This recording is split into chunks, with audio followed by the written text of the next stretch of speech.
Hi everyone, today we're talking about Killer Influences. This is a crime book by IDW. The writer is Joey Esposito and the art is by Valeria Burzo, sorry. The characters are Kylie Hart and Melvin Duffy. So Kylie Hart is a investigative journalist slash podcaster, specifically about crime and serial killers. She works as a journalist at her local newspaper of Eden, and she's currently investigating a serial killer called the Devil of Eden. She ends up losing her job at the paper because she refuses to write puff pieces, and her problematic brother ends up verbally assaulting her boss.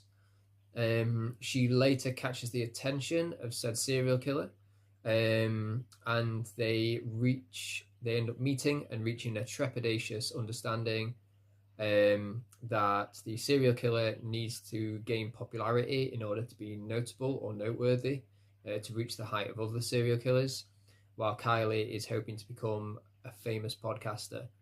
And she eventually wants to leave the dead end town of Eden. So this story is really good. It's very much a cat and mouse game. After the two characters meet, they basically want to use each other to reach their own goals.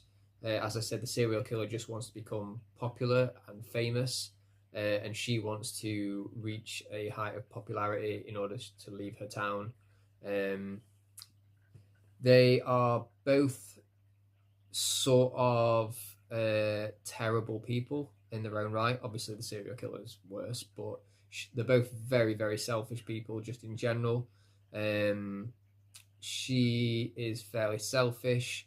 She tries to look after a problematic brother, but he ends up sleeping in the car because her gran is basically cast him to one side, and she lives with her gran at the time.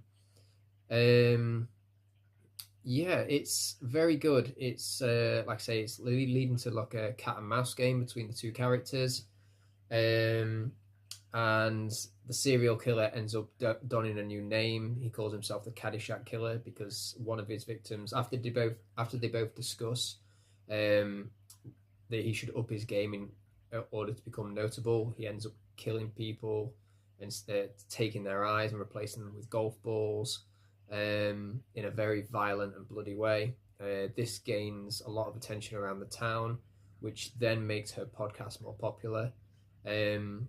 But as soon as she starts slandering him on her podcast, he decides that he doesn't need her anymore, and the issue ends on a cliffhanger.